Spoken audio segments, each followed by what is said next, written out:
দেখেন, আমি এখানে ভিডিও করতেছি আর আমার পিছনে আমারই বন্ধুবান্ধব আমার সাথেই থাকে, আমরা একসাথে চলাফেরা করি, ওরা আমাকে নিয়ে সমালোচনা করতেছে। আসলে বিষয়টা এমন যে আপনি যাই করুন না কেন, আপনাকে মানুষ নিয়ে সমালোচনা করবেই।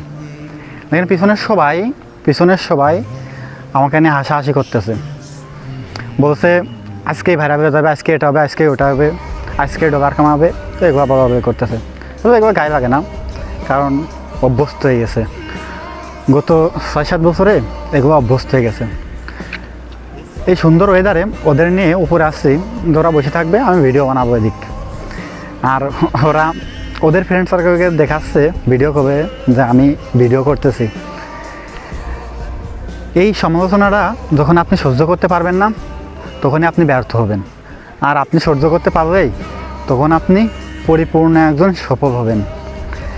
তাই তারা সমালোচনা করুক, আর আমরা আমাদের দিকে আগাই, দেখা যাক লক্ষ্য পূরণ হয় কি না। আর সাথে তো আপনারা আছেনই। আল্লাহ হাফেজ।